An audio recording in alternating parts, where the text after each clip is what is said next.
O primeiro conceito fundamental e uma limitante que os engenheiros começaram a esbarrar lá nas eras antes até da Fórmula 1, durante o período das primeiras corridas de grandes prêmios, é o do arrasto aerodinâmico. O arrasto, acredite, já foi compreendido por você quando você era criança. Quando descia uma ladeira de bike, fazia por alguma razão sentido abaixar o corpo, diminuindo sua área frontal e aumentando sua perfuração aerodinâmica. Por quê? Bem, porque com uma menor área frontal tem menos superfície para formar uma espécie de escudo, segurando muitas moléculas de ar na frente e menos atrás. Esse diferencial de pressão resulta no chamado arrasto aerodinâmico, porque atrás de você, essa zona de baixa pressão que se forma tende a ser corrigida pela atmosfera que nos cerca e ela empurra então você para trás, dificultando seu movimento para frente. Com isso, todas essas moléculas que querem passar pelo seu corpo, que está na frente, dificultando esse caminho, acumulam-se aqui na frente, em algum momento elas vão passar, mas esse caminho está dificultado. Essa força acaba atuando como uma espécie de paraquedas, segurando então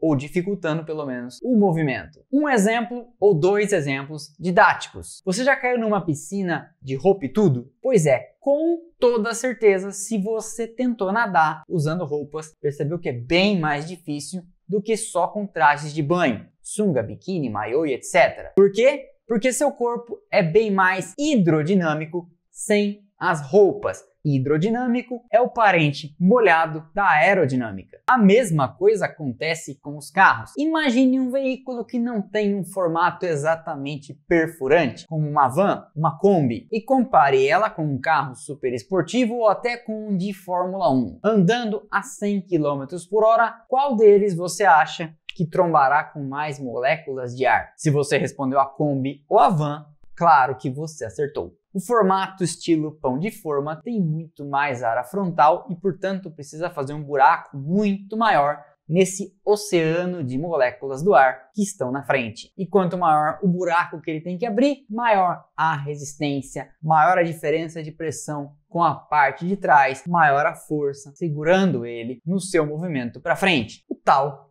do arrasto. Mas para a missão que uma van, uma Kombi é projetada e também para a velocidade em que ela se desloca, faz todo sentido que ela tenha este formato, já que não faria tanta diferença na economia de combustível ou no conforto dos passageiros se ela fosse construída num formato mais com cara de carro de corrida. Embora, claro, sim, todos os carros tenham algum tipo de tratamento aerodinâmico, porque no fim das contas, qualquer economia de combustível vai ajudar nas vendas. Mas se ainda não ficou claro, o lance do arrasto e da área frontal é facilmente percebido andando de carro com a mão para fora. A uma velocidade um pouco mais alta, 80 a 100 km por hora, você sente uma força considerável empurrando sua mão para trás, justamente por causa da diferença de pressão na frente e no fundo. E se você deitar sua mão em formato de lâmina, melhora muito a perfuração, tanto no ar como na água, e fica mais fácil. A 200, 300 km por hora, então, eu recomendo que você não tente, porque no fim vai machucar o bracinho. As primeiras experiências buscando reduzir a área frontal apareceram lá nos anos 20, nos anos 30, nos carros de altíssima velocidade que a Auto Union e a Mercedes faziam no pré-Segunda Guerra, já mirando em buscar alguma